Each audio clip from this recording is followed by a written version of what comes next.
Bien, hermanos, Dios les bendiga a todos. Bueno, ya el hermano me presentó, no dice mi apellido, dice Eduardo de Banfield. Mi apellido es Jotzvalis, por eso el hermano no quiso meterse en ese hebreo griego ahí. Bien, hermanos, estamos acá de nuevo por la misericordia del Señor. Yo estuve una vez acá, pero estaba en otro lugar, no estaban en este sitio, en este local. Y bueno, y me alegra saber que es algo propio, que han crecido en ese sentido y que han prosperado, que el Señor los ha prosperado en esto, ¿no? Entonces, hoy vamos a hablar de un tema, entonces más que una predicación en el sentido de evangelística o algo por el estilo, es una enseñanza, ¿no? Es un estudio bíblico, que es lo que se me da más a mí. A mí cuando me dicen para predicar o hacer algo evangelista, no me sale así, termino dando un estudio. Entonces cada quien tiene su llamado, ¿verdad? No significa que uno no pueda evangelizar, pero uno tiene a veces su área donde Dios lo ha colocado.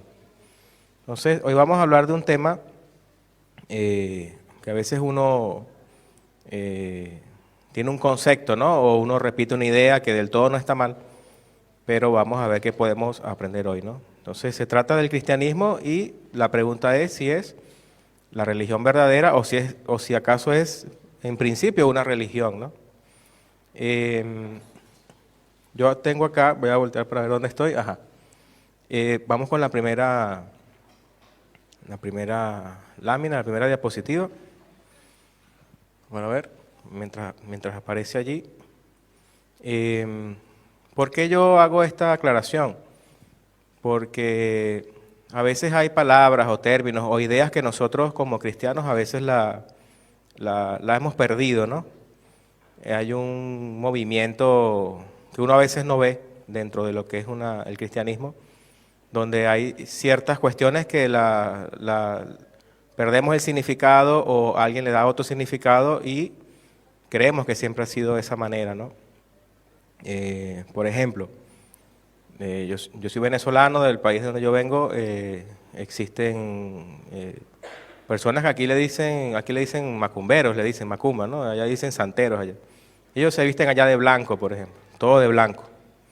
Uno lo ve y tiene cierta ropa que es color blanco. Entonces, puede darse el error de pensar que si un cristiano en Venezuela se viste de blanco, está mal porque el blanco lo asocian con esto, ¿no?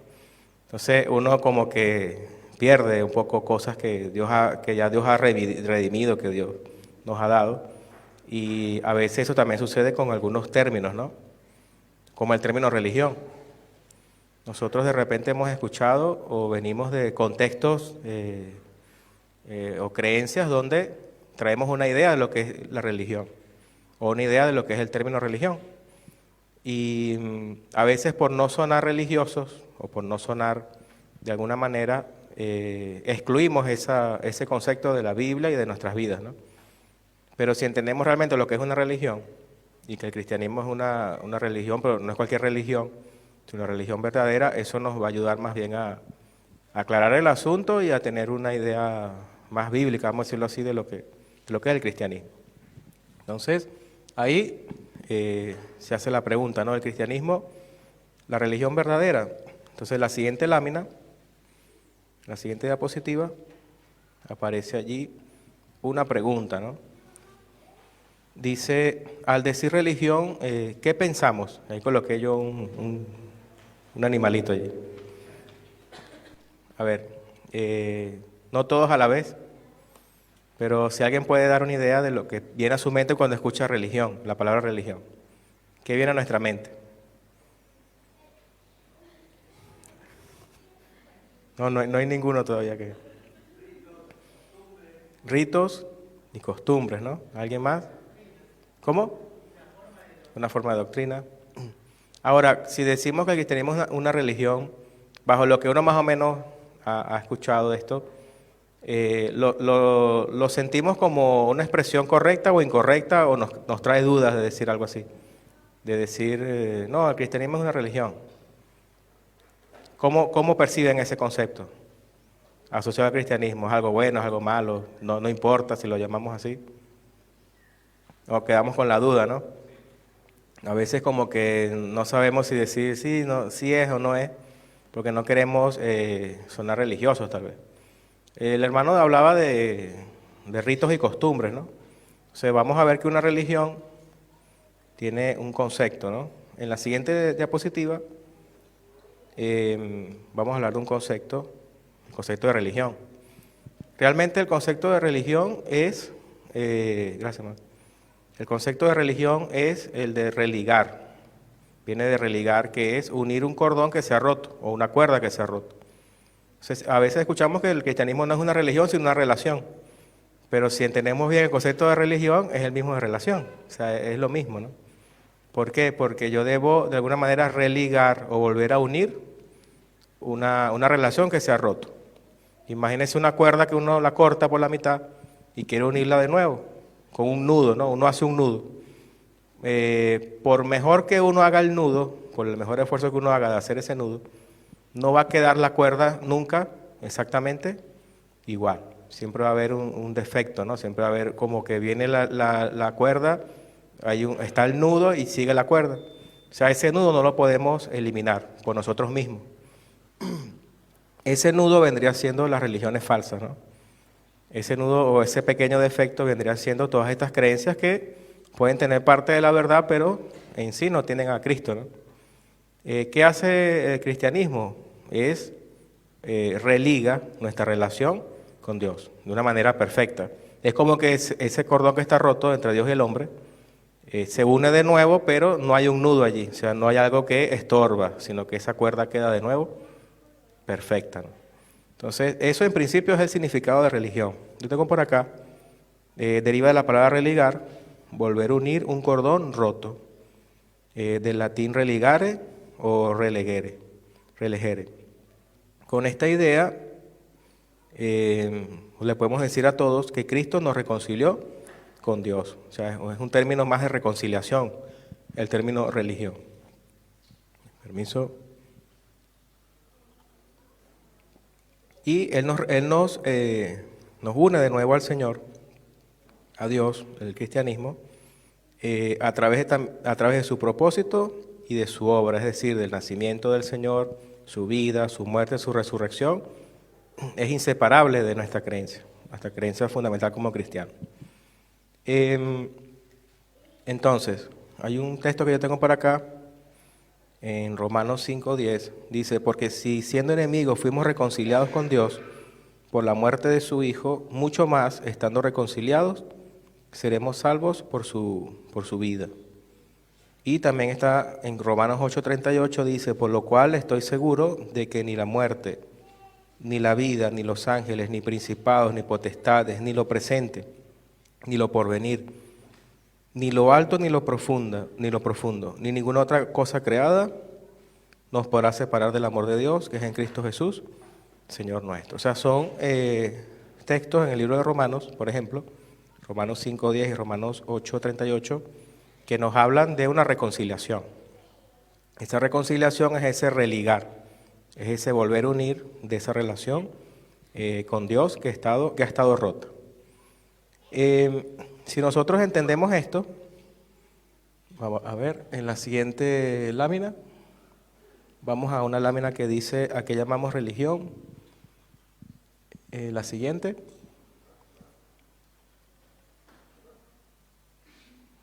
A ver.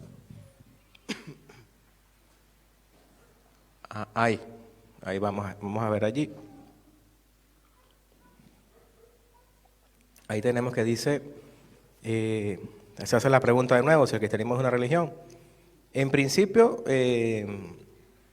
a nosotros, a los cristianos, le llamaron primera vez cristianos en Antioquía. Esto está en Hechos 11:26.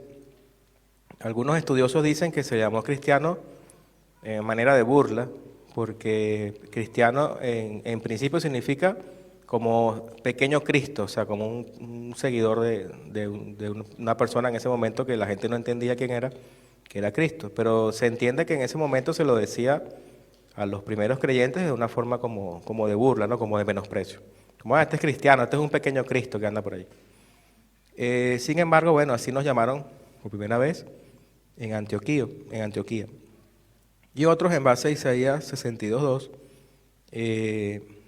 hablan de que ese llamar, el llamarnos cristianos, tiene que ver con una denominación o una forma de señalar señalarnos a nosotros como parte del plan de Dios, o sea, que fuésemos conocidos como cristianos. Ahora bien, en base a lo que es una religión, en su origen del término religión, también podemos decir que una religión tiene, como decía el hermano, tiene rituales, tiene creencias, tiene doctrina. Y si nosotros somos sinceros o hacemos un poco de reflexión, nosotros debemos aceptar primero que creemos en un Dios, que no es cualquier Dios, porque es un Dios trino, o sea, es un Dios que es Padre, Hijo y Espíritu Santo. Ya por allí la cosa se complica un poco, ¿no? Creemos que la Biblia es la palabra de Dios, o sea, que es una inspiración que viene del cielo. Y son palabras que vienen del cielo, ¿no? Dirigidas por Dios. Creemos tenemos unos rituales también, tenemos el bautismo, tenemos la Santa Cena, la Cena del Señor, que también son rituales. Entonces, tenemos doctrinas, tenemos pautas, normas. Si lo pensamos rápidamente, ¿somos o no somos una religión? Bajo todos estos conceptos, somos una religión. El asunto es que el término religión se ha como visto, se ha mal visto, y se asocia rápidamente con religiosidad, o sea, con practicar estos rituales o practicar la vida cristiana de una manera religiosa, o sea, de una manera mecánica, de una manera que es como por cumplir nada más. Entonces, ahí es donde está el problema. Pero no significa que porque algunas personas actúen de esa manera, el cristianismo no sea una religión o esté mal decir que el cristianismo es una religión. Porque dejarlo solo en relación es como que es muy abierto el concepto. Porque si yo digo, bueno, el cristianismo es una relación, el término relación no me da como pautas, normas, no, yo me relaciono con alguien de muchas maneras, ¿no? Pero para relacionarme con Dios, yo debo seguir ciertas pautas, ¿no? O sea, el término relación es muy amplio. Es muy amplio y a veces sirve un poco a algunas personas como para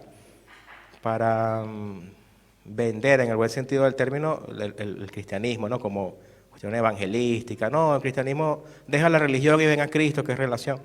Sí, podemos tal vez decirlo, pero no podemos quedarnos allí. Qué bueno sería decirle, deja la religión falsa y ven la religión verdadera.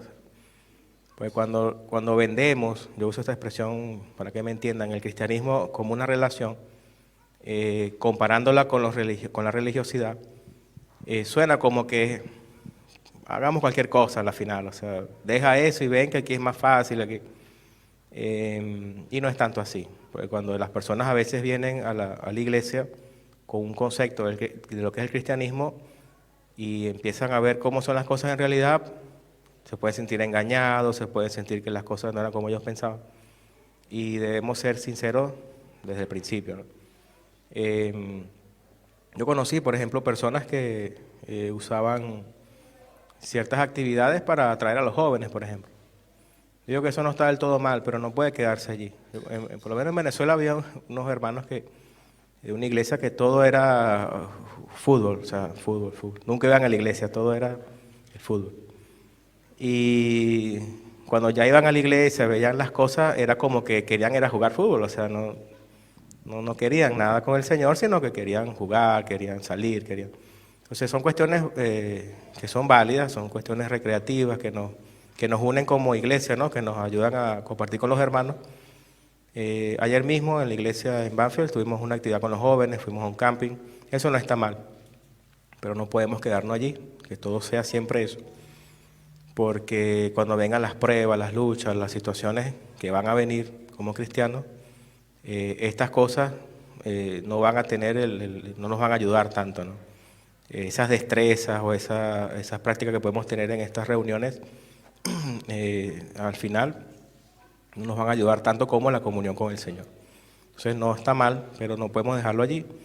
Entonces el cristianismo, en principio, ser cristiano o decir que uno es cristiano, eso se utilizó por primera vez en Antioquía. Algunos dicen de una manera burlesca, otros dicen que era el plan de Dios que nos llamáramos así. Y en base a lo que hemos dicho, no podemos negar que somos una religión, solamente que es una religión verdadera. Y si vamos a plantearlo como relación, no nos quedemos allí, o por lo menos ya tenemos un concepto un poco más claro de que sería como una relación con Dios, pero una relación bajo ciertos parámetros, bajo ciertas normas. Ahora bien, en la siguiente lámina, la siguiente diapositiva, yo coloqué ahí Santiago 1:27. Ahí la imagen no deja leerlo mucho, pero yo se lo leo a ustedes y ustedes también lo pueden buscar. Santiago 1:27. Dice que la religión pura y sin mácula delante de Dios el Padre es esta: visitar a los huérfanos y a las viudas en sus tribulaciones y guardarse sin mancha del mundo. Ahí usa la palabra religión.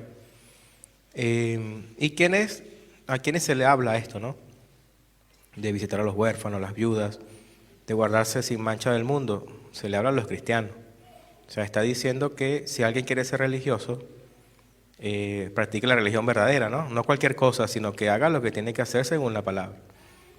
Visitar a los necesitados, estar pendiente de las personas que necesitan de nuestra mano, ¿no? En el contexto de la Biblia, cuando se habla de huérfanos y viudas, es muy importante, porque en ese tiempo lo que era una viuda o un huérfano eran personas que socialmente eran excluidas totalmente. O sea, eran gente que pasaba a ser parte, digámoslo así, de la sociedad, pero de la clase social más baja de todas. Personas que tenían que terminar su vida prácticamente pidiendo en las calles, pidiendo limosna, porque eran mal vistos por la sociedad. Entonces el Señor nos dice, no nos está limitando, si aplicamos el texto de la actualidad, no nos está limitando solo a huérfanos y viudas, sino que a los más necesitados tenemos que nosotros estar pendientes de ellos, ¿no? En sus tribulaciones. Y guardarse sin mancha del mundo. Entonces esto es un mandato dentro del cristianismo. O sea, esta es la religión verdadera. Si alguien acá quiere ser religioso o quiere practicar la religión verdadera, tiene que hacer estas cosas. De lo contrario, es algo falso, algo que no aplica, ¿no?, al cristianismo. En la siguiente diapositiva igual yo coloqué la definición del diccionario. La Real Academia Española dice así, para que vayamos comparando algunas cosas. Dice que la religión, vamos a ver si ya está ahí. Sí. Dice que es un conjunto de creencias o dogmas acerca de la divinidad, o sea, acerca de Dios, de la veneración, el temor hacia Dios, de normas morales, normas para la conducta individual y social, prácticas rituales, la oración, sacrificio. O sea, es un concepto secular, no un concepto básico del diccionario. También habla de que es una virtud que mueve a dar a Dios el culto debido. Y también lo define como una profesión y observancia de la doctrina religiosa. O sea que aún el diccionario, de alguna manera, el diccionario común y corriente, cuando lo llevamos a la Biblia, vamos a decirlo así, no se aleja de lo que la Biblia más o menos enseña, ¿no?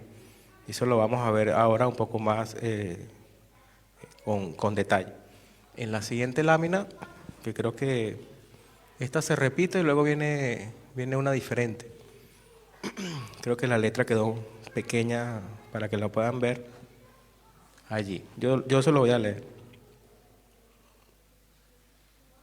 Fíjense que primero el diccionario dice que una religión es un conjunto de creencias o dogmas acerca de la divinidad, la veneración, normas morales.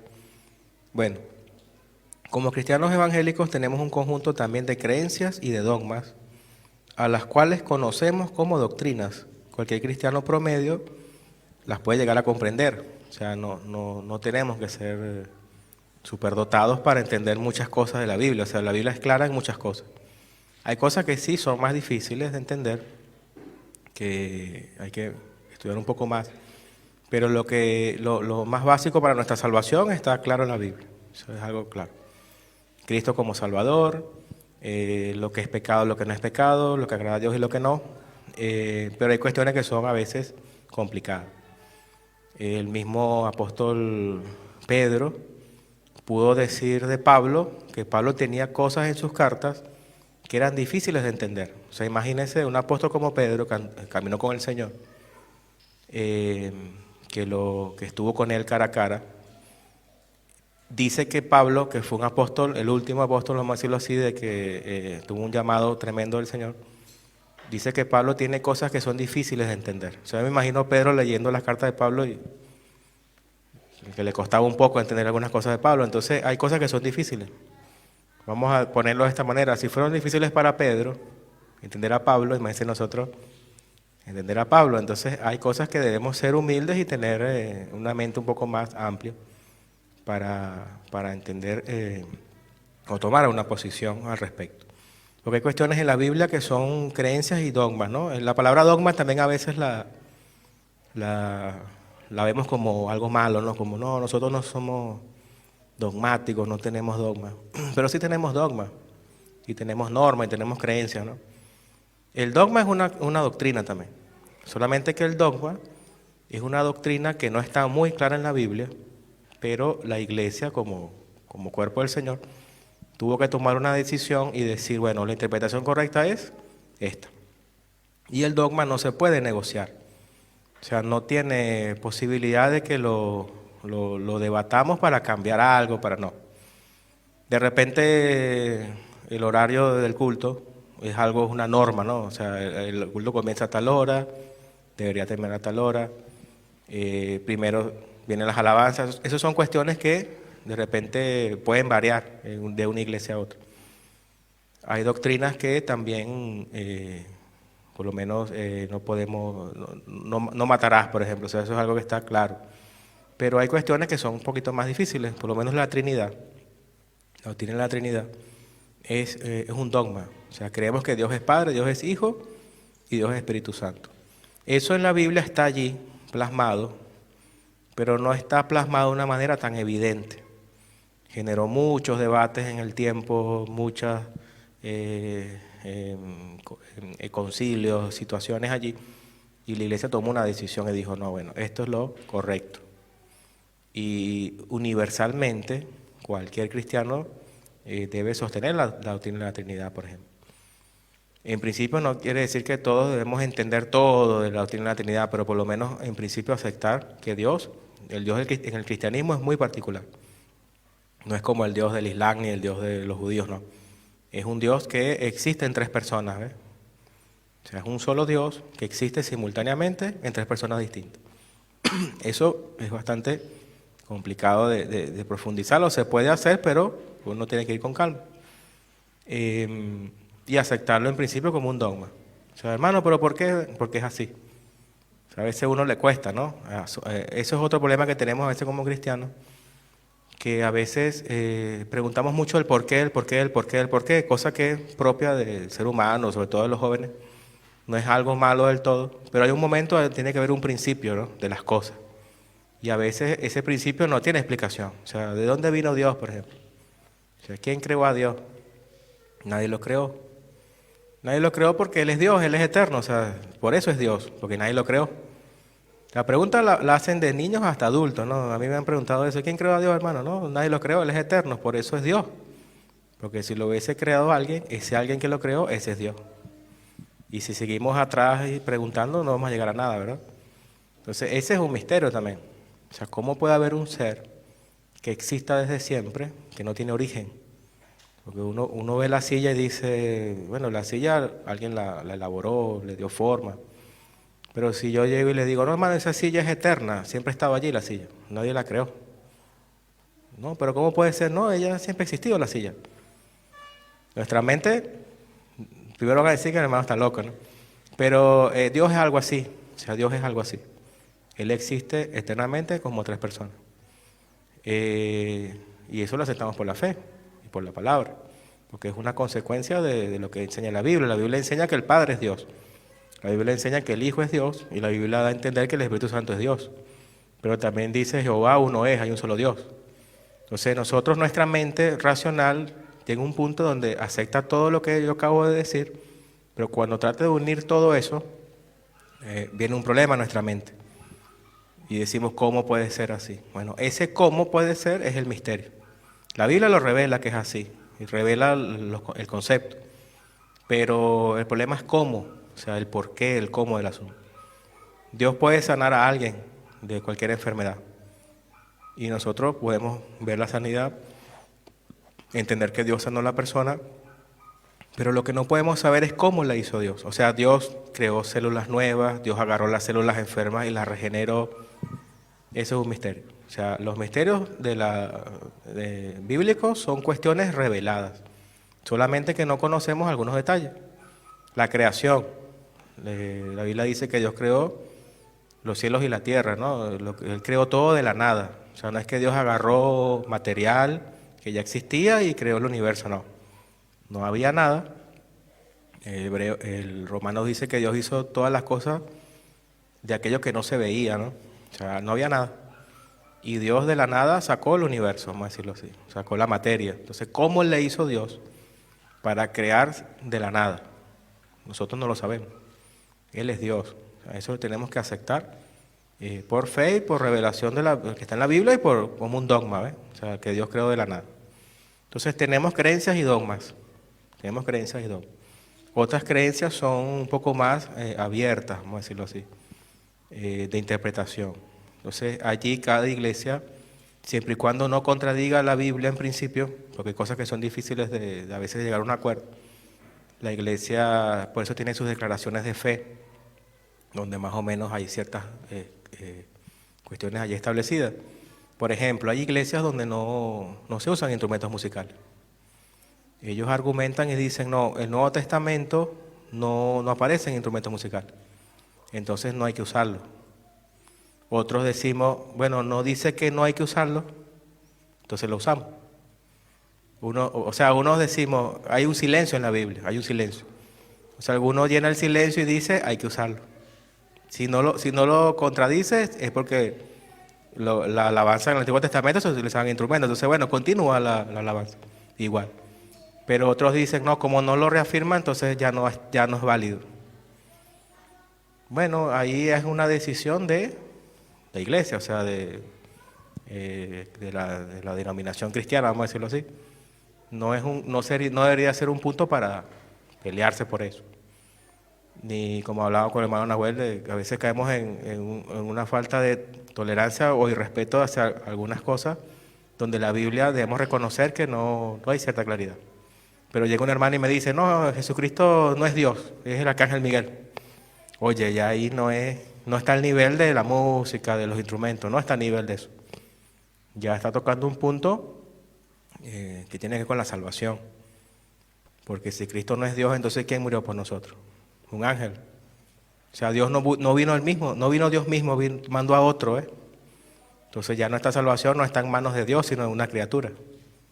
¿Y cómo le hizo esa criatura para expiar los pecados de toda la humanidad, de todos los tiempos, de todos los grados de pecado? O sea, Dios no me amó tanto que no vino él mismo, mandó a otro. Entonces, eso es un punto delicado, no podemos negociar ese punto. Hay iglesias que no diezman, por ejemplo. No hay diezmo. Otras ofrendan, otras tienen diezmo y ofrenda. Y conocí iglesias donde era algo así, era como que, hermano, ¿cuánto cuesta el alquiler? Tanto, ¿verdad? Los gastos de la iglesia son así. Yo conocí una iglesia que el tesorero daba todos los gastos de la iglesia del mes y decía, ¿cuántos somos? Cuente allí, somos 50, divide entre 50. Y la gente iba y colocaba, cada quien colocaba la parte. Yo creo que daban más que el diezmo ahí. A veces yo veía, y estaban contentos de eso, estaban tranquilos. Yo no lo veo mal eso, en el sentido que yo les diga, es antibíblico. No, o sea, es la forma que Dios le ha prosperado así.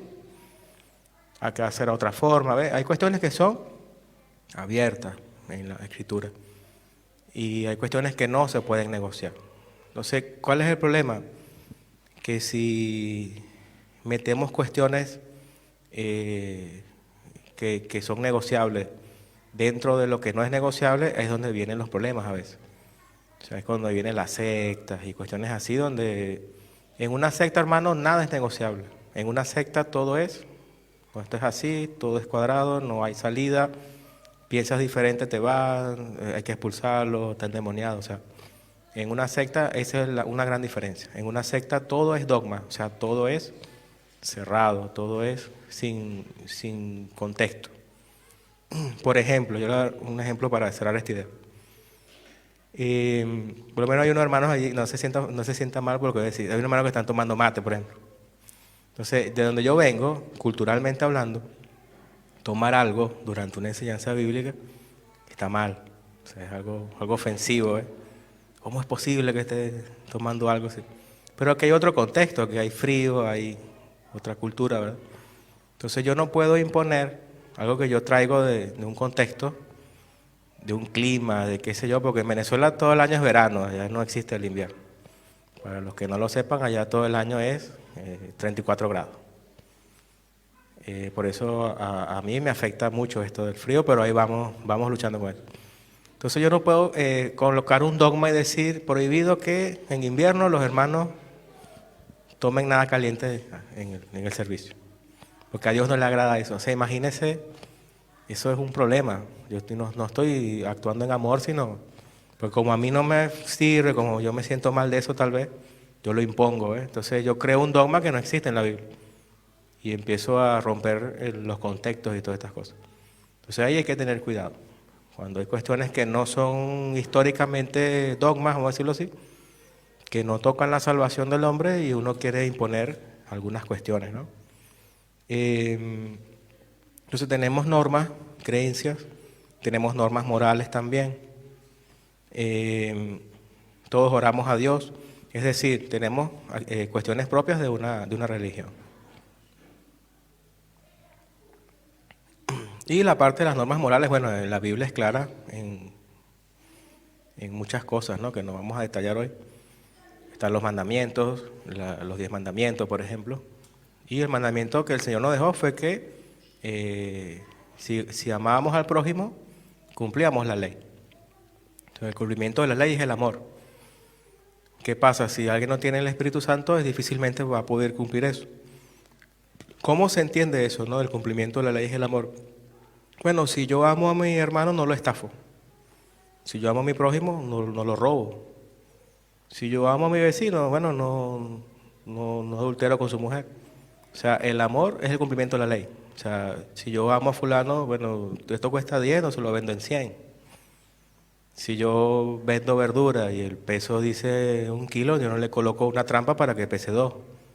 Eso es el cumplimiento de la ley. El amor. O sea, actuar en amor. Si el que ama, cumple la ley.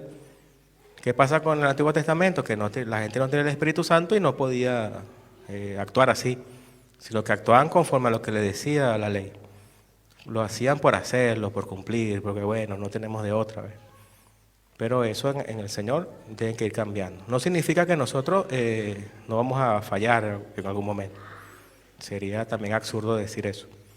Pero lo que estamos diciendo es que no podemos vivir la verdadera religión como religioso, o no podemos vivir la verdadera religión partiendo de cumplir la ley por cumplirla, la ley divina, ¿no?, sino en amor. O sea, pensando, el Señor dijo que lo que llaman regla de oro, ¿no?, que hay que hacer al prójimo como nos hicieran a nosotros, ¿no? Pero hay una parte donde Él lo coloca diferente, él lo pone más difícil, porque Él dice que amemos a los demás, al prójimo, como Él nos amó, no como nosotros amamos al otro, sino como Él nos amó a nosotros. Porque si yo amo como yo me amo a mí mismo, de repente amé cosas que no me afectan y al hermano sí le afectan. Entonces yo lo veo pasando necesidad, yo digo, no, pero si yo me conformo con pan y agua, el hermano que coma pan y agua. Entonces lo estoy amando conforme a mí mismo, o sea, pero el Señor dice no, que lo amemos conforme a Él nos amó. O sea, la regla de oro la puso más difícil. En el mundo dicen, haz con los demás como tú quieras que te hagan, ¿no? Pero el Señor lo puso más difícil. Él dijo, no como los demás te hacen, sino como yo les hice a ustedes. Y Él murió en la cruz por nosotros. O sea, Él se entregó hasta la muerte. Entonces, ahí nosotros tenemos una cuestión que el Señor nos tiene que ayudar. Porque por lo general nosotros decimos, que le decimos a cualquiera, le decimos, no me mires a mí, mira al Señor, sigue al Señor. Pero el apóstol Pablo pudo decir, sé imitadores de mí como yo de Cristo, ¿no? Eso para mí ha sido siempre un problema, vamos a decirlo así, con la vida cristiana en particular porque ¿será que algún día podemos nosotros llegar a decir algo así? No es difícil pensarlo, ¿no? Porque Pablo le está diciendo a alguien, ¿tú quieres seguir a Cristo? Bueno, mírame a mí y vas a ser cristiano. Imagínense nosotros, ¿no? Podemos decir eso algún día, un nuevo creyente, una persona que llega nueva a la iglesia. ¿Y cómo es ser cristiano? No, mírame a mí y vas a ser un buen cristiano. Nosotros nos reímos y, oye, sí, causa como gracia porque no nos concebimos así, ¿verdad? Pero imagínense lo que el Señor espera, tal vez eso de nosotros. Para nosotros es más fácil decir, mira, el Señor no me mires a mí porque yo puedo fallar, yo puedo esto. Y buscamos esa forma, esa salida la buscamos rápidamente. Pero difícilmente nosotros decimos, imítame a mí y seguirás a Cristo. Entonces que el Señor nos ayude en eso, ¿no? Porque a poder algún día poder tal vez decir eso, ¿no? Entonces tenemos normas, creencias y dogmas, ¿no? Como cualquier religión, pero esta es la religión verdadera. La siguiente lámina.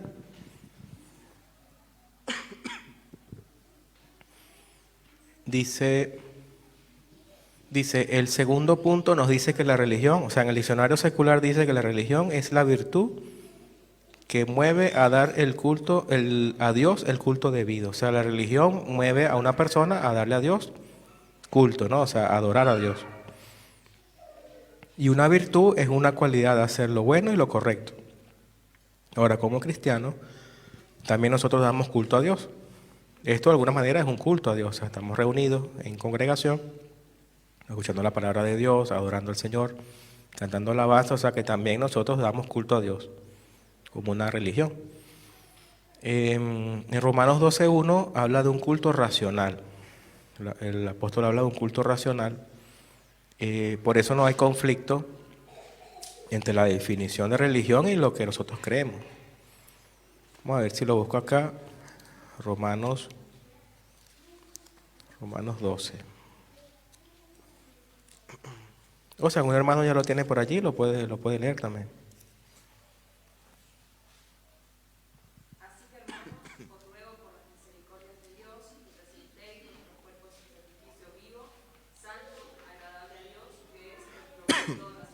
Es un culto racional, es decir, debemos adorar a Dios con el espíritu, pero también con el entendimiento. Yo le decía en estos días en una clase del seminario bíblico que a veces pensamos una idea como que el ser humano está bien, es cuerpo, es alma, es espíritu, o sea, tiene estas componentes. Pero eso uno lo diferencia cuando lo habla o cuando lo piensa, ¿no? Pero en la práctica eso es indivisible. Cuando nosotros cantamos alabanza, usamos la lengua, la voz, o sea, adoramos con el espíritu, o sea, todo está involucrado. No es que el alma está por un lado, el cuerpo por otro. Entonces podemos eso diferenciarlo en el entendimiento. O sea, podemos entender que tenemos un alma, un cuerpo. Pero en la práctica todo va unido. No podemos separar.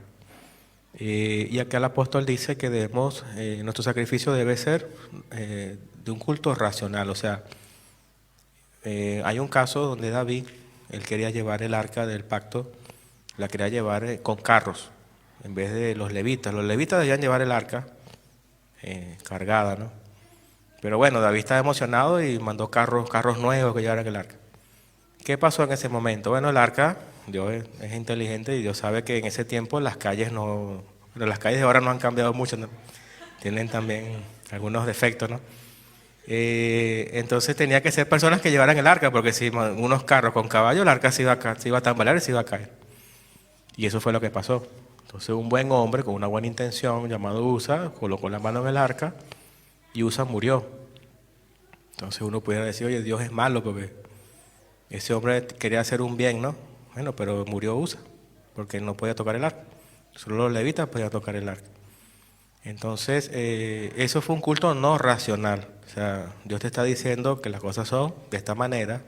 Por más buena idea que tú tengas, no son así, se hace de esta forma. Entonces el apóstol Pablo nos está diciendo que recordemos que nuestro culto a Dios debe ser racional, con el entendimiento. O sea, y habla de un sacrificio vivo, ¿no? Del cuerpo, ¿no? De todo el ser humano. Por ejemplo, los jóvenes de la iglesia allá en Banfield, Ellos hicieron una serie de preguntas en unos papelitos, ¿no? Y anónimos, ¿no? Cuestiones que les inquietan. Y recuerdo que había uno que hablaba de los tatuajes, ¿no? Si alguno tiene tatuajes acá, bueno, hermano, usted llegó así ya y no va a hacer nada con eso. No va a cambiar nada eso. Entonces el joven preguntaba que si se pueden hacer tatuajes, ¿no?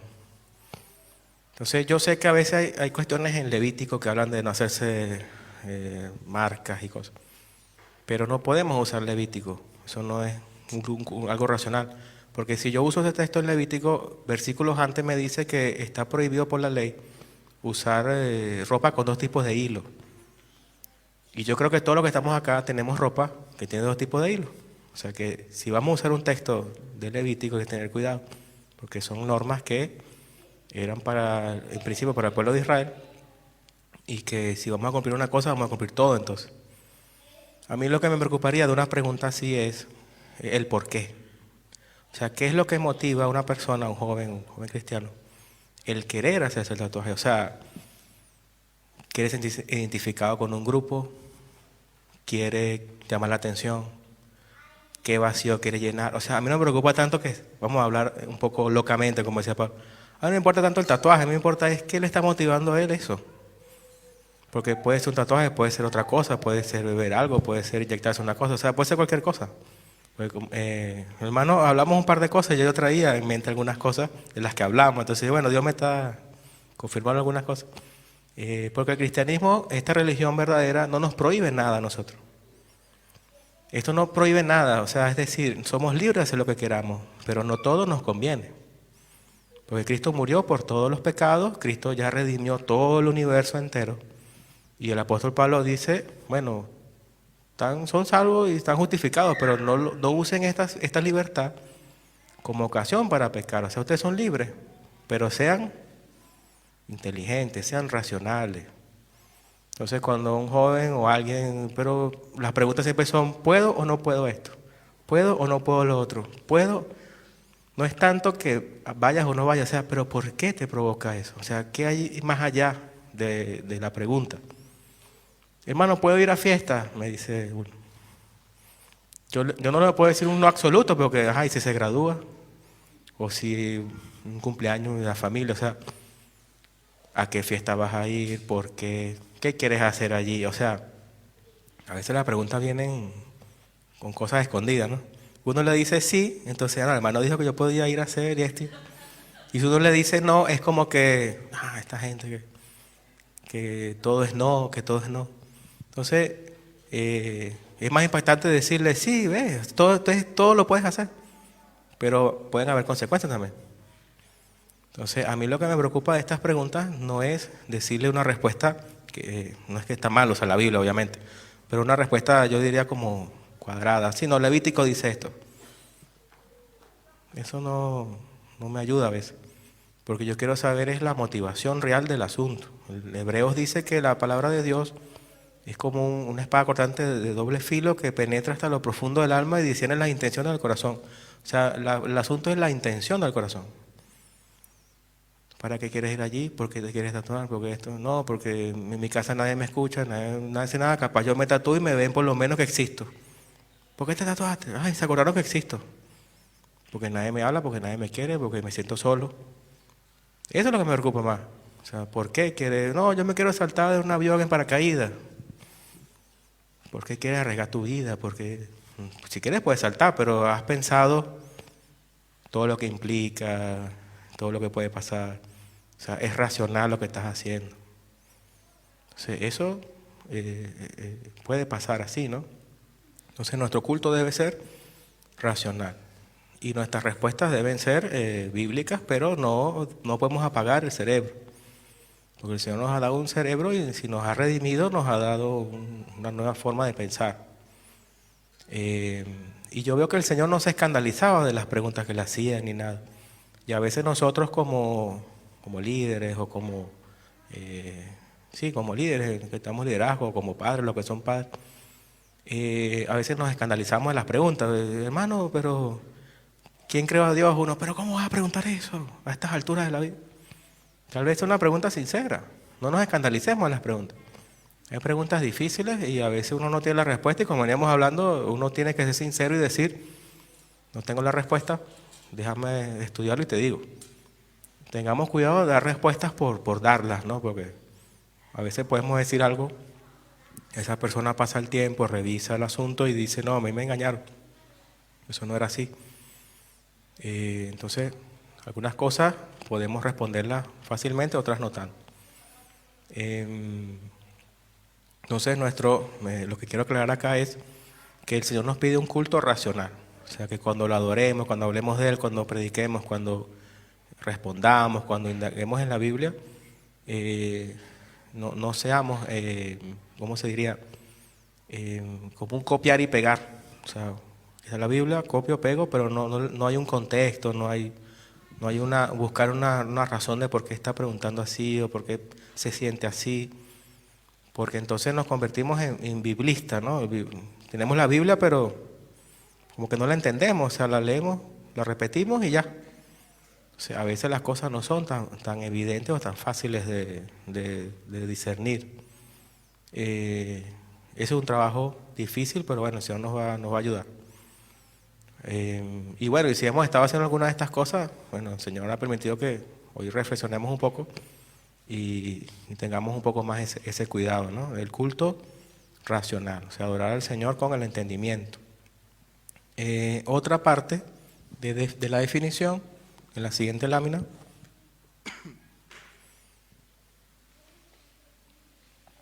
dice que una religión también habla de una profesión, o sea, que alguien profesa algo, una creencia. Entonces, hablar de profesión, vamos a ver si tengo acá, sí. Al hablar de profesión es equivalente al oficio que todos tenemos en el Señor, en nuestros dones y nuestros ministerios, ¿no? Y también no podemos dejar de hablar de la observancia de los mandamientos o de la doctrina.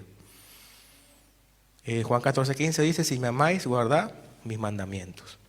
Y tengo por acá 1 Timoteo 6:12. Si algún hermano puede leerlo, 1 Timoteo 6:12.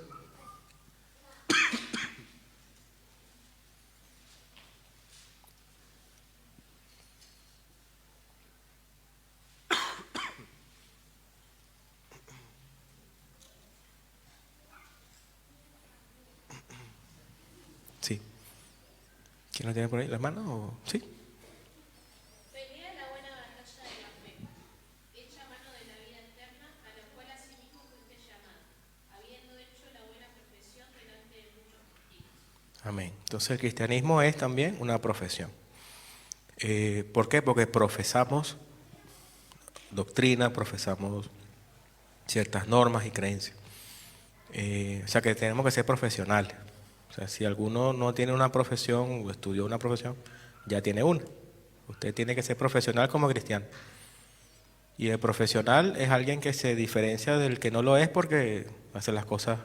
O sea, cuando el albañil agarra y va a construir algo, como no tiene martillo, agarra cualquier cosa, ¿no? O sea, no es muy profesional a veces. O uno mismo, ¿no? Va a reparar algo y en vez de colocarle algo, le coloca todo cinta o qué sé yo.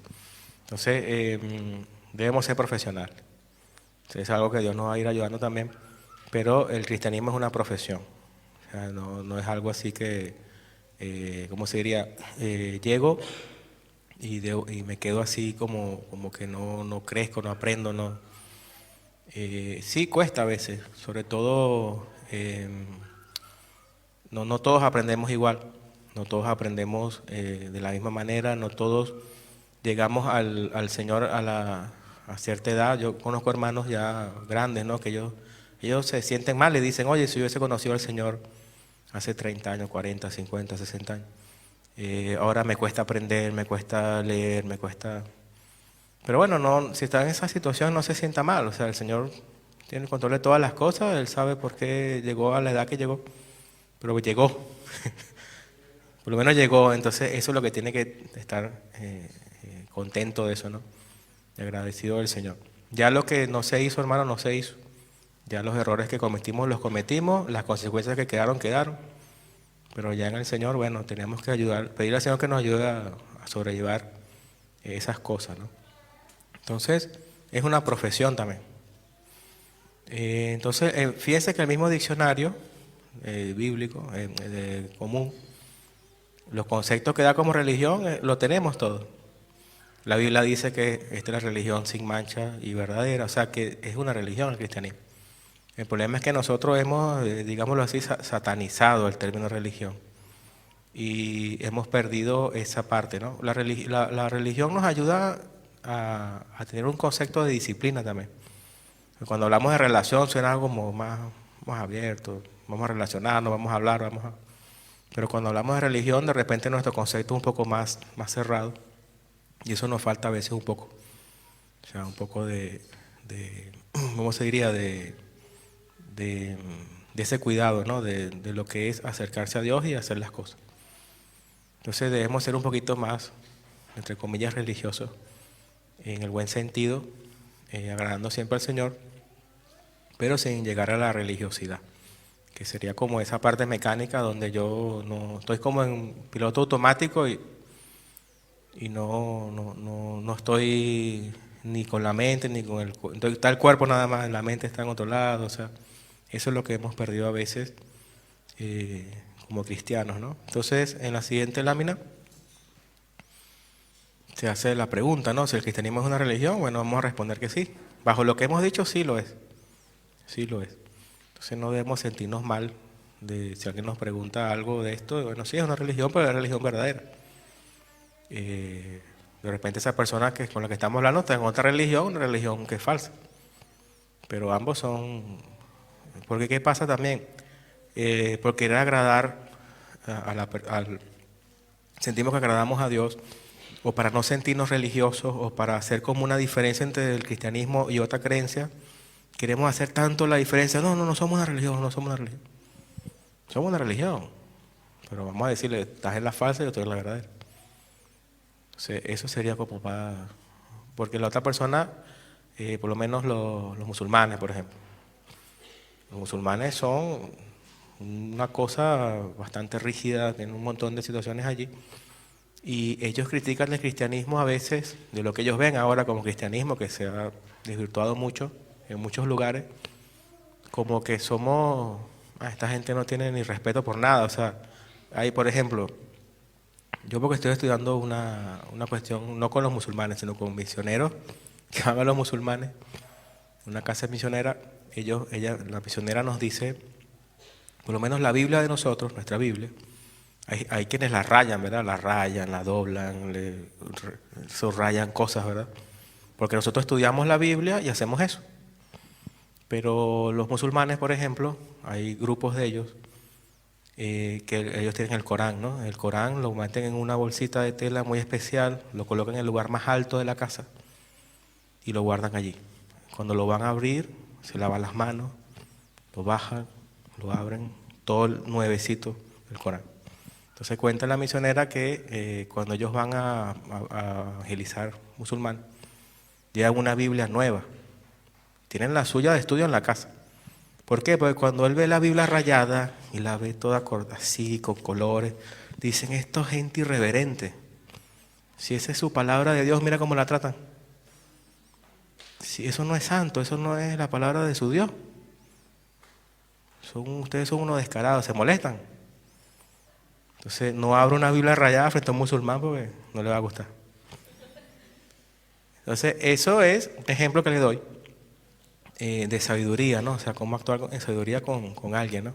Entonces uno, por no querer ser religioso, uno dice, no, pero es que lleva la Biblia, uno, por ejemplo, ya usted tiene este conocimiento y Dios permite y conoce a un musulmán y usted ya tiene el conocimiento de lo que ellos piensan de la Biblia y todo, y usted dice, no, pero es que no somos una religión, y se la lleva toda rayada y le está hablando al musulmán y el hombre así viéndola, ¿cómo es posible que tenga esa Biblia así?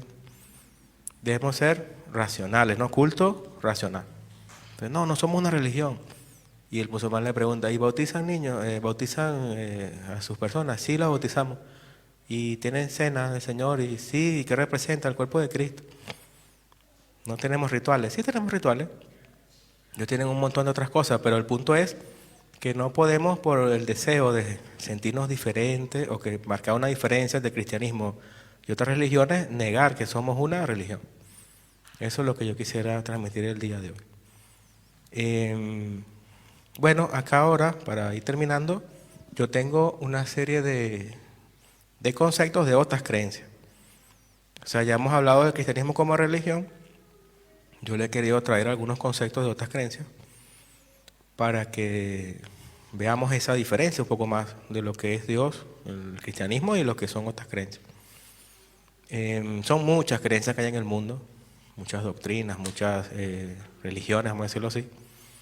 Las tres principales son el cristianismo, está el islam, lo practican los musulmanes, y el judaísmo, ¿no? Son tres grandes religiones monoteístas, o sea, que creen en un solo Dios. Son tres religiones que creen en un solo Dios. Solamente que el Dios del cristianismo para nosotros es tres personas en un solo Dios. Eso ya es otra diferencia. Para los musulmanes se llama Allah, para los judíos es Jehová o Adonai. Ellos no van a decir Jehová, sino van a decir Adonai, el Señor, significa el Señor. Pero hay otras más, ¿no? Entonces aquí yo le coloqué, por ejemplo, el ateísmo, ¿no? Que es como una no creencia más bien. O sea, es el no creer. Es un sistema de creencias que niega la existencia de Dios o de cualquier Dios. Ese término se utilizó en los griegos antiguos para quienes no creían en los dioses del Estado, como fue el caso de un filósofo llamado Sócrates. O sea, en la antigüedad, el ateo era la persona que negaba a los dioses del Estado. O sea, el gobierno tenía unos dioses. Y si alguien negaba esos dioses, era ateo. O sea, era un concepto muy diferente al que hoy llamamos ateo. Para nosotros, ateo de hoy es el que niega que Dios existe. Pero en la antigüedad, el ateo era el que negaba la existencia de los dioses del Estado. Entonces, si alguien se oponía a los dioses de Roma, era considerado, de los griegos, era considerado ateo. Alguien que dijera, por ejemplo, no existe Poseidón, no existe el dios de la guerra, qué sé yo, un ateo. Ese era el concepto que se tenía en ese momento. Entonces este hombre Sócrates en su momento negó esos dioses, dijo que eso era absurdo, y él lo condenaron a beberse un veneno. Tuvo que envenenarse él mismo y murió así. Un hombre que, bueno, ojalá algún día uno pueda investigar estas cosas, ¿no? Porque el cristianismo, hermano, es la verdad, pero hay cuestiones en la ciencia, hay cuestiones en los pensadores que tienen como una lucecita de esa verdad.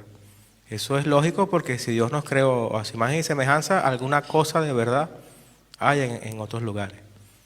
Pero es algo incompleto también, es algo que es incompleto, pero alguna luz hay allí, porque es el mismo Dios que nos hizo a todos. Solo que algunos se han desviado, otros están más cerca de la verdad. Entonces, el ateísmo es la negación de Dios, o sea, es una no creencia. La siguiente diapositiva dice agnosticismo. Ellos lo que plantean es que no se puede ni negar ni afirmar que Dios existe. Es una posición como que busca ser neutral. Ellos dicen, bueno, no podemos decir que Dios existe, pero tampoco podemos decir que no existe. Tratan de ser un poco neutrales. Dicen que es imposible obtener conocimiento de un ser divino, de la inmortalidad o de un mundo sobrenatural. Y es un término que, bueno, un hombre llamado Huxley lo utilizó para no sonar como ateo, ¿no? O sea, para no ser ateo, vamos a decirlo así. Él se inventó un término y un concepto de que somos como neutrales. Pero esa neutralidad al final es un ateísmo también. Porque decir, bueno, yo no sé si existe o no existe Dios, es quedar como que Dios no existe también. O sea, es una forma de ateísmo, pero un poco más suave. Porque ellos pueden aceptar la posibilidad de que Dios existe, ¿no? La posibilidad de que puede ser que exista un ser supremo. La siguiente diapositiva. Entonces hemos visto el ateísmo, el agnosticismo. Ahora viene uno que se llama el deísmo. Ellos creen que Dios existe, pero es un Dios que creó el universo, lo dejó andando con leyes naturales y se olvidó de nosotros. O sea, es un Dios que no se relaciona con nosotros, sino es un Dios que es como ellos lo comparan con un relojero, que deja andando un reloj y se va. Entonces dice, bueno, Dios creó todas las cosas, dejó la ley de las estaciones del año, la ley de la lluvia, todo esto, el universo gira, la tierra, todo esto, pero no, ya no está Dios acá. O sea, Dios está en su mundo, ¿no? No hay milagros, no, Dios no interviene en el mundo, no podemos orarle a Dios. O sea, esa es una religión, una creencia muy, muy racionalista ya. Bueno, nosotros somos racionales. Los cristianos somos racionales, pero no somos racionalistas. El racionalismo es cuando yo llego ya al extremo de las cosas y como que quiero, hay cuestiones en la Biblia que, como le decía, son difíciles de entender o son misteriosas y yo quiero llegar al punto final del por qué y no voy a llegar. Entonces empiezo a racionalizar la Biblia. Y los misterios de la Biblia son misterios no porque es algo oscuro allí, porque todo está aquí, sino porque hay, más bien es al contrario, porque hay mucha luz. O sea, Dios habita en luz inaccesible, o sea, es tanta la luz de la verdad que nosotros decimos misterio porque como somos seres pequeños, seres creados, se nos acerca esa luz y no podemos verla con claridad, no podemos verla en su esplendor. Entonces es un misterio, la Biblia, hay cosas de la Biblia que son un misterio, pero no porque sea oscuro o porque no se entienda nada, ¿no? Sino porque es muy profundo, ¿eh? Entonces hay que ir con cuidado en algunas cosas. Por ejemplo, la Biblia dice que Dios se hizo carne, ¿no? Dios fue manifestado en carne. O sea, que el Hijo de Dios, que es Dios, se hizo hombre. Entonces, eso es un misterio, la Biblia lo llama el misterio de la piedad. O sea, ¿cómo es posible que el Dios que hizo el universo se encarnara? O sea, ¿cómo un ser perfecto que está fuera del tiempo, el espacio, que es eterno, se hizo hombre? La Biblia lo declara, pero es un misterio porque no podemos conocer todos los detalles de eso. No podemos saber eso, cómo sucedió o cómo pudo ser algo así. Pero la Biblia lo declara que es así. Entonces el deísmo es una creencia falsa también porque limita a Dios a ser creador, pero no sostiene el universo, o sea, no participa del mundo, no le importa la humanidad, o sea, es un Dios de puro nombre, ¿no? Es una creencia racionalista. En la siguiente diapositiva.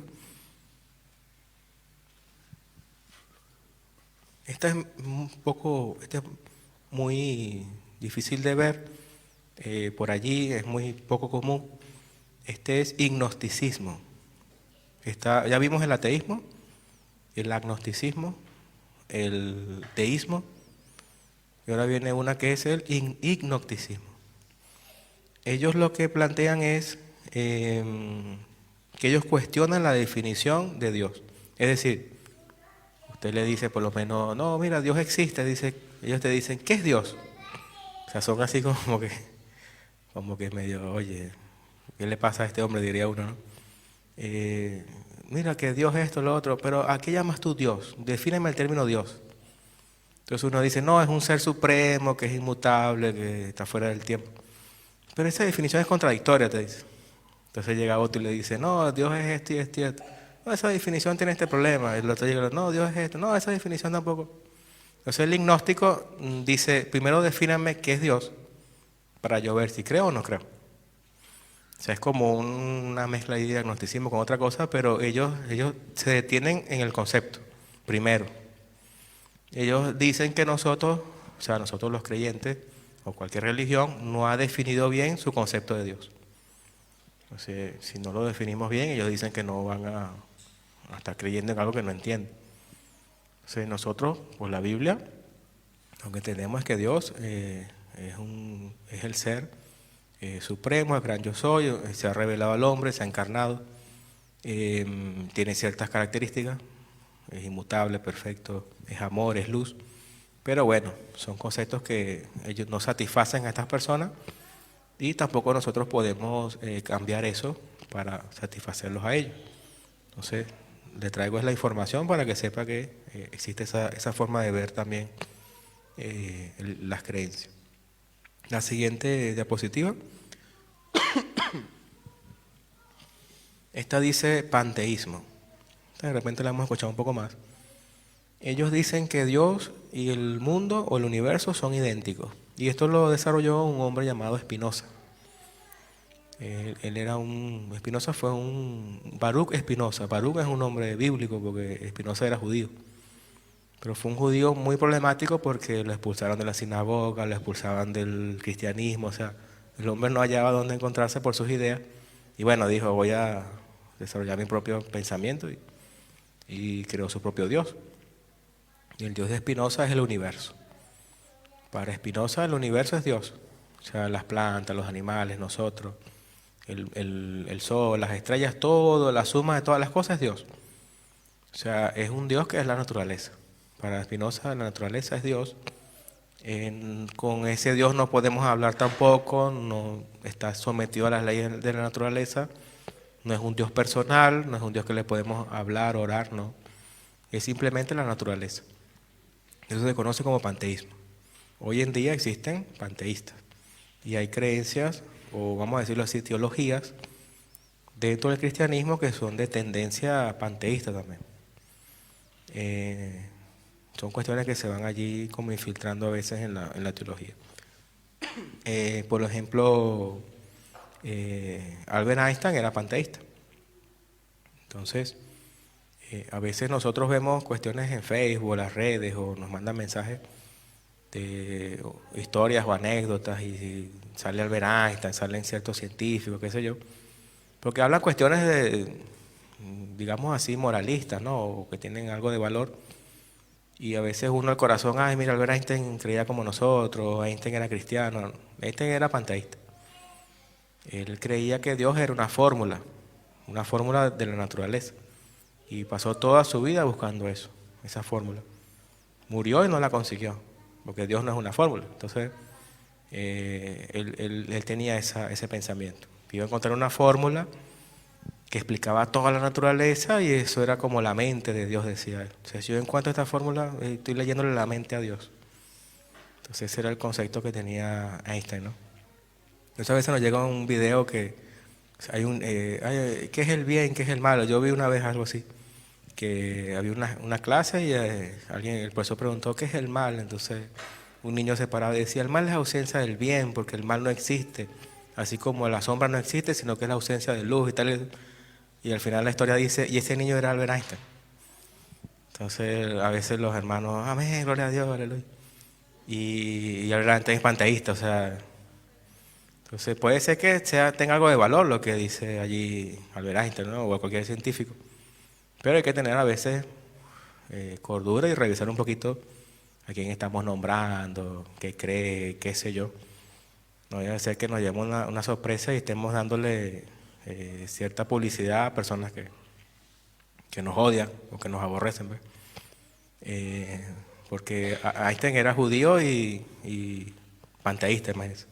O sea, ni era un buen judío ni era cristiano. Entonces, viene otra diapositiva. Ya nos faltan unas 4 más. Unas cuatro docenas, ¿no? No, ya falta poco. Viene una panenteísmo. Suena como panteísmo, pero este es panenteísmo. El panenteísmo ellos dicen que el universo está incluido en Dios, pero no lo agota. El universo es como el cuerpo de Dios. Es decir, ellos no dicen que el universo o la naturaleza sea Dios, o sea, que Dios sea la naturaleza totalmente, sino que hay algo más allá, así como el cuerpo y el alma. O sea, está el cuerpo que es físico y el alma que es incorpórea. Nosotros somos cuerpo y alma. Algunos dicen, bueno, somos cuerpo, alma y espíritu. Vamos a decir por los momentos que somos cuerpo y alma. Entonces, el alma nos trasciende de alguna manera. Nosotros somos seres humanos, tenemos esa composición física e incorpórea, pero podemos distinguir en nosotros que somos más que un cuerpo.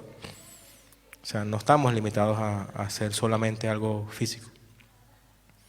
Si yo le digo, por ejemplo, a ustedes, si conciben la posibilidad de existir fuera del cuerpo, no estoy diciendo que vamos a hablar de reencarnación ni nada de eso, pero si ustedes pueden concebir por lo menos la posibilidad de que ustedes mismos pueden existir en otro cuerpo, seguramente lo van a pensar, bueno, sí, capaz sí puede existir en otro cuerpo.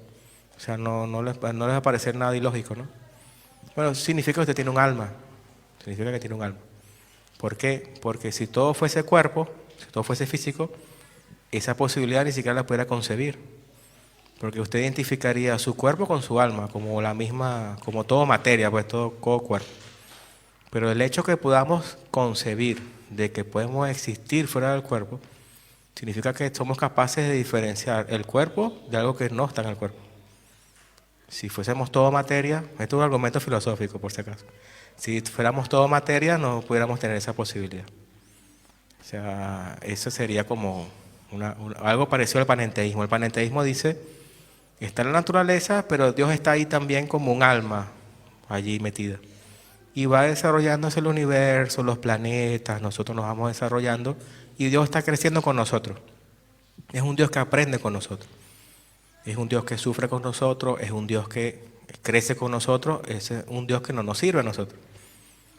Porque el Dios de la Biblia trasciende la creación, es el que creó el universo, no es que está con nosotros acá en el sentido de va creciendo, va sufriendo.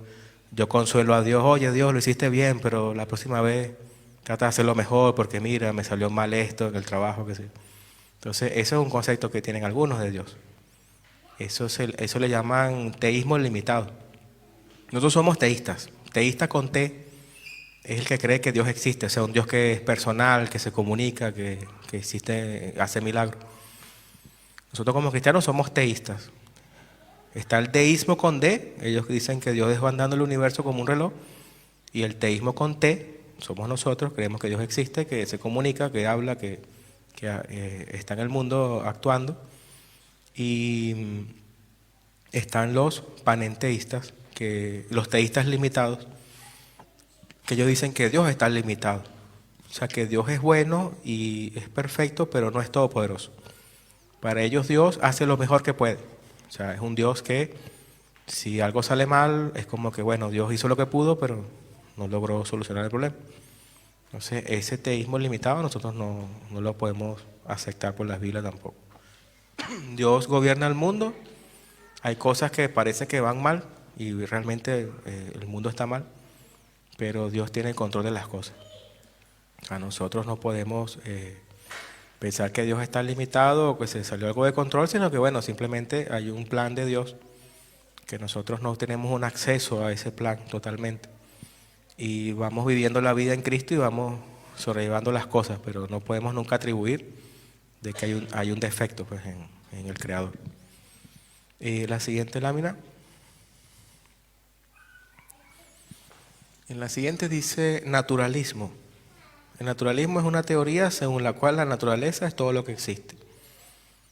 No es que es Dios, sino que es todo lo que existe. O sea, no le dan como un concepto de que Dios es la naturaleza, sino simplemente que todo lo que existe es lo que podemos ver, lo que podemos tocar, lo que podemos sentir.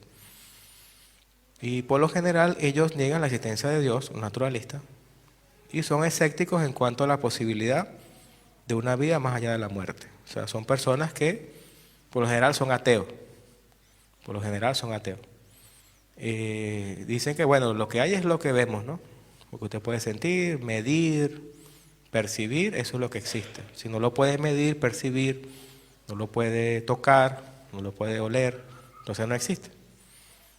Si uno le dice a un naturalista, por ejemplo, que los ángeles existen, y los ángeles, ellos dicen no existen porque no lo puedo medir, no lo puedo ver, no lo puedo. Nosotros por la Biblia sabemos que los ángeles existen. Son criaturas que Dios creó, que no tienen cuerpo físico, sino que tienen un cuerpo espiritual, y nosotros no podemos negar su existencia, aunque no los veamos. Si alguien alguna vez Dios le ha concedido la posibilidad de ver un ángel, bien. Pero aquí hay ángeles, por ejemplo. No tengo que verlos para saber que hay ángeles. Dice que ellos fueron enviados para servirnos a nosotros, a los que han de heredar la salvación. Entonces los ángeles están acá. No los vemos, pero están acá. El naturalista va a decir que no. O sea, aquí está lo que vemos nada más. La siguiente lámina, ya nos quedan 3 nada más. Ahí debe decir dualismo. El dualismo, en un sentido religioso, es afirmar que existen dos fuerzas o dos dioses que son supremos también, pero uno es bueno y el otro es malo. O sea, el dualismo es pensar que existen dos dioses, uno bueno y otro malo. Como que están peleando siempre esos dos dioses, ¿no? Por el bien y el mal, el bien y el mal. Entonces nosotros no somos dualistas, los cristianos no somos dualistas, somos monoteístas, hay un solo Dios. Al diablo sí se le llama el Dios de este siglo. Él opera en el mundo con sus tentaciones, su perversión, pero no es que él tiene igualdad con Dios y es otro Dios que le hace guerra a Dios, no, al Padre no. Eso es un concepto errado también. Dios tiene el control de todas las cosas. Ya lo que Cristo hizo por nosotros hace que la guerra esté ganada ya para el cristiano. La guerra está ganada, pero nosotros seguimos batallando, ¿no? Es esas paradojas de la Biblia, ¿no? Algo como paradójico, ¿no? Porque ya ganamos, pero todavía no vemos de manera completa toda esa ganancia. Falta que algunos partamos con el Señor, otros tal vez no vean muerte. Falta que Cristo suprima todo imperio, todo dominio. O sea, hay cuestiones por cumplir, pero ya la guerra está ganada. Entonces, ya lo sigue operando en el mundo, sigue tentando, sigue haciendo su trabajo, pero no como una divinidad que está a igualdad con Dios y lucha con Él, y a veces gana el diablo, a veces gana Dios. No, eso no es el cristianismo, ¿no? Eso es otra cosa. Entonces, ese es el dualismo, ¿no? La siguiente lámina, esta dice enoteísmo. El enoteísmo son las personas que creen que hay muchos dioses, que serían los politeístas, que creen en muchos dioses, pero ellos tienen algo diferente. Ellos dicen, bueno, hay muchos dioses, pero hay un Dios que es especial. O sea, están todos los dioses que se pueden imaginar, pero hay uno de ellos que está por encima de los demás. Entonces ellos honran a muchos dioses, pero honran a uno en especial. Por ejemplo, los testigos de Jehová, al final de cuentas, son enoteístas, porque ellos dicen, bueno, hay un solo Dios verdadero, el Padre, Jesucristo es un Dios más pequeño. Ellos dicen, el Padre es todopoderoso, el Hijo es poderoso. Y hay que honrar a Jehová, pero como el Dios verdadero, pero también hay que honrar a Jesucristo, pero no como a Jehová, no como a Jehová, sino como un Dios menor. Llevaran unos textos por allí y plantean su cuestión. Yo por lo menos dicen que Pablo dijo que hay muchos dioses y muchos señores, pero que para nosotros hay un solo Dios, el Padre, y un solo Señor, Jesucristo. Pero cuando uno lee el contexto de lo que dice Pablo, Pablo está hablando como irónicamente, o sea, él está diciendo, para la gente del mundo hay muchos dioses y señores, o sea, la gente en su mente se crea la idea de que hay muchos dioses y señores, pero para nosotros que estamos en la verdad, hay un solo Dios y un solo Señor, Jesucristo. Él no está diciendo que esos dioses que la gente cree existen. Él está diciendo es que para ellos son dioses y señores. O sea, nosotros no tenemos nada que ver con eso. Y bueno, se agarran un texto que también Pablo dice que el Cristo vendrá con voz de arcángel y con trompeta de Dios. Entonces el testigo de Jehová dice, bueno, si viene con voz de arcángel es arcángel. Dice, no, Jesucristo es un arcángel. Hablando con uno de ellos, yo le digo, bueno, pero aquí dice voz de arcángel, tú dices que es arcángel, dice trompeta de Dios, entonces ¿qué es? ¿No es Dios? No, ese es el problema de la secta, ¿no? Te lee un pedacito y no te lee el otro. En el mismo versículo, el razonamiento lo cambia, ¿ves? Lo tiene que cambiar porque no cuadra. Entonces uno me dijo, uno de ellos bien descarado, me dijo, no, lo que pasa es que la trompeta de Dios puede ser prestada. O sea, puede ser que Dios le preste la trompeta, ¿ves? Por eso no es Dios. Voz de arcángel es arcángel, pero trompeta de Dios no puede ser Dios, porque capaz Dios se la prestó, ¿ves? Y yo le digo, yo le dije, tú de verdad estás consciente de lo que estás diciendo, o sea, como que estás hablando en serio, no sabía qué decir, y se le ocurrió eso, ¿ves? Yo nunca había escuchado eso. A mí me dio risa también, porque como que no sabía qué decir, y no, por la trompeta no, porque se la puede prestar Dios. No, toma, para que vayas allá y toques trompeta. Ahora, eso es lo malo de responder a veces por presión, ¿ves? O por querer decir algo. Entonces, uno tiene que tener cuidado a veces de eso también, como veníamos diciendo. Los ellos son enoteístas porque tienen a Jehová como Dios verdadero y Padre y tienen a Jesucristo como un Dios menor. Entonces lo honran diferente a ellos. Y bueno, finalmente, la última lámina, ahí dice gnosticismo. Es un movimiento popular religioso y filosófico. Esto viene de la antigua Grecia, Roma. Y ellos dicen poseer un conocimiento secreto, o gnosis. Gnosis es conocimiento, por eso se llama gnosticismo, acerca de la naturaleza, del universo y la existencia del mundo. Esto es lo más común. Esto se infiltró en la iglesia de Cristo desde el principio. Estas están las cartas de Pablo, de Juan. Ellos negaban principalmente que el mundo creado haya sido creado por Dios. Es decir, ellos niegan que el mundo material sea origen de un Dios santo y perfecto. Porque para ellos lo material es malo, o sea, la materia es malo, lo físico es malo. Ellos no conciben que un Dios perfecto haya creado lo imperfecto, para ellos es imperfecto lo material, y menos que se haya encarnado. Porque imagínense, si ellos dicen que lo material es malo, que Dios se haga hombre, para ellos eso era algo inconcebible. Esto se enfrentó en la iglesia, por lo menos cuando el apóstol Juan en una de sus cartas dice que Cristo vino mediante agua y sangre. Y dice, vino mediante agua y sangre, y no solo mediante agua, sino mediante agua y sangre, y lo repite 2 veces. Es porque los gnósticos negaban que Cristo se encarnó realmente. Ellos decían que el cuerpo de Cristo no era humano, sino que era una apariencia, era como que se materializó, o sea, como que no era carne verdadera. Entonces el apóstol Juan dice, no, o sea, él vino realmente en carne. Y negar eso es un espíritu de anticristo. O sea, eso es algo no negociable. Si una persona niega que Jesucristo es Dios, manifestado en carne, o Jesucristo es Dios encarnado, ahí no está hablando usted con alguien que está un poco confundido, que oye, tal vez esta persona tiene un pequeño problema. No, esta persona tiene un espíritu de anticristo. Es un anticristo. Es una cosa bastante fuerte. Porque el misterio del cristianismo central es eso, principalmente, que Dios se encarnó. Entonces Juan dice que hay muchos anticristos ya en la tierra, ¿no? Y lo está escribiendo en sus cartas, imagínense. O sea, que ese espíritu de anticristo anda por allí. Lo que pasa es que uno espera por anticristo como un personaje que también existe, ¿no? Un personaje puntual, un personaje, un líder mundial, qué sé yo. Pero mientras tanto tenemos que lidiar con muchos anticristos. Entonces, si alguien le niega que Jesucristo es Dios mismo hecho hombre, lo que está operando allí es el espíritu de anticristo. Si alguien le dice, no, el cuerpo de Cristo no era humano, entonces no se encarnó, entonces es un espíritu de anticristo. Entonces los gnósticos decían eso. Y los gnósticos enseñaban que para salvarse había que tener un conocimiento especial, un entendimiento especial de las cosas. Y cuando uno alcanzara esa luz o ese entendimiento, ahí uno era salvo. Esto Pablo en la iglesia de Colosas, en el libro de Colosenses, Pablo lo ataca allí. Vamos a buscar, a terminar, vamos a buscar Colosenses, capítulo 1.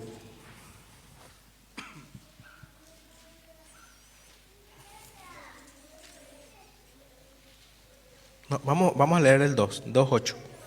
Colosenses capítulo 2, versículo 8. Ya con esto vamos a terminar con esta explicación. Colosenses 2:8.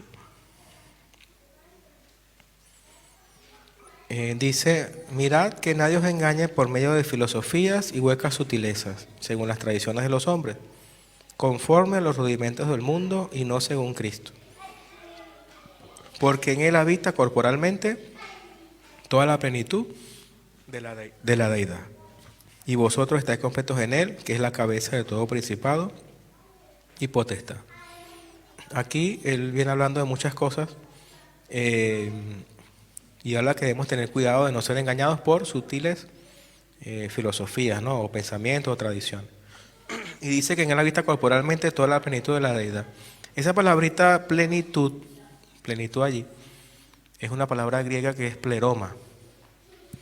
Y el pleroma es, para los gnósticos, el pleroma era la suma de todos los poderes del universo, o sea, el poder del fuego, el poder del agua, el poder del destino, o sea, los gnósticos pensaban que había un Dios llamado el Uno, o sea, el nombre no era muy interesante, o sea, se llamaba el Uno, y que ese Dios estaba muy lejos de nosotros, o sea, un Dios muy trascendente.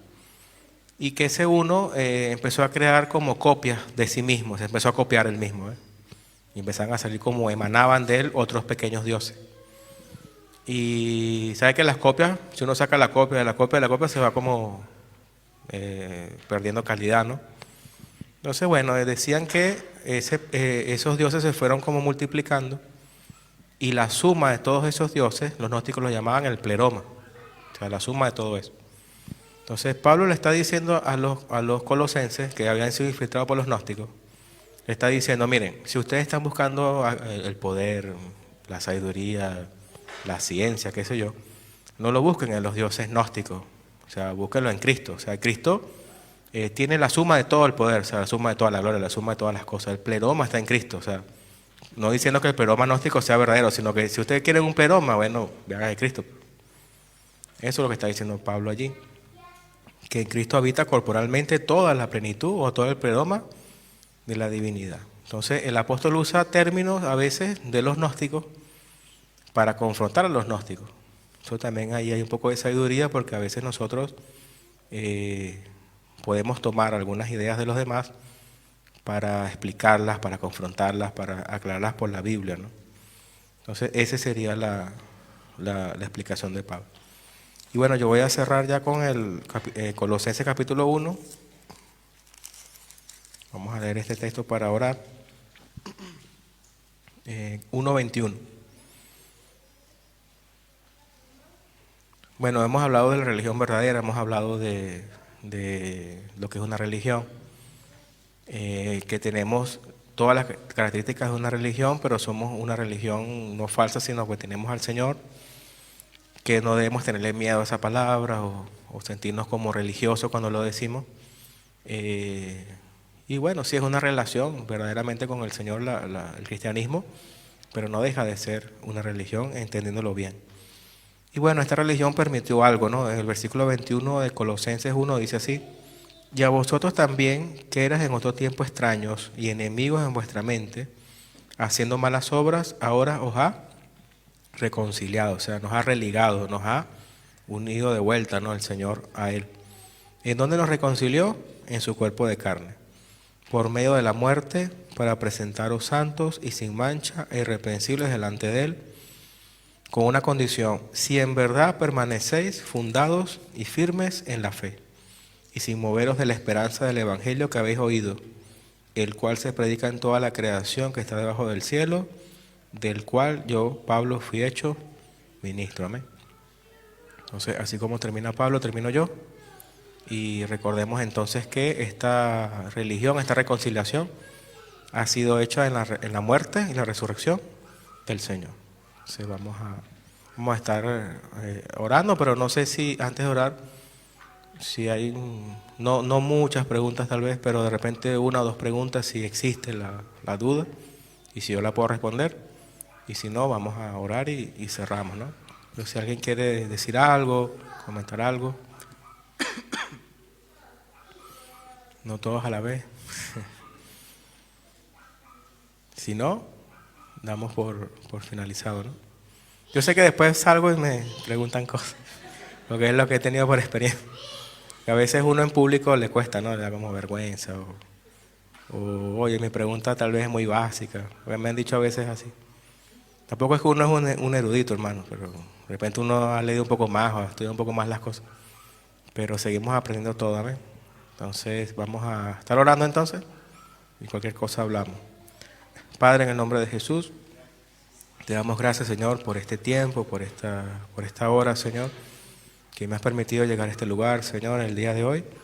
Y me has permitido, Señor, compartir esta enseñanza, Señor, esta pequeña enseñanza acerca del cristianismo, de como una religión verdadera, Señor, para que podamos crecer en entendimiento, Señor, en sabiduría, y podamos reconocer que tú has redimido todo, Señor. Tú has reconciliado el cielo y la tierra con tu muerte, y que todo es nuestro, Señor. La vida, la muerte, lo futuro, todo nos pertenece, Señor. Solamente que hoy día no vemos eso en nuestras manos, Señor, pero creemos que en un futuro no muy lejano estaremos en tu presencia, Señor, y podamos disfrutar plenamente, Señor, de los beneficios de la salvación que tú has ganado con tu muerte, Señor. Te pido que nos ayudes, Señor, a recordar estas cosas, que nos ayudes a darle el valor debido y el lugar debido, Señor. Que nos ayudes, Señor, a seguir adelante en nuestra lucha con el pecado, en nuestra lucha con nuestra maldad, con la tentación, Señor. Y que tal vez algún día podamos decir a las personas que nos siguen que nos imiten para que te vean a ti, Señor. Qué difícil es poder decir algún día, Señor, sé imitadores de mí como yo de Cristo, como lo dijo el apóstol Pablo, Señor. Ayúdanos, Señor, a que podamos forjar nuestro carácter, nuestro pensamiento, que nuestra mente, Señor, verdaderamente pueda ser como la tuya, Señor. Ayúdanos, Señor, a seguir creciendo en tu conocimiento, pero que sea un conocimiento para vida, Señor, no solamente que se quede en una enseñanza más, o que se quede anotado en un cuaderno, Señor, sino que esto nos sirva para nuestra vida diaria, Señor. Que sea algo que lo podamos aplicar en nuestra vida devocional, en nuestra vida cristiana, Señor, en nuestra evangelización, en nuestro compartir con otras personas de otras creencias, Señor. En el nombre de Jesús, amén. Mi hermano, den un aplauso al Señor. Si tú no vas, yo no quiero ir a ningún lugar. Te has vuelto indispensable en mi andar. Si tú no vas, no hay propósito que valga la pena. Si tú no vas, mis grandezas como polvo quedarán. Me haces falta cada instante al respirar. Si tú no vas, no hay sentido de la vida si no estás.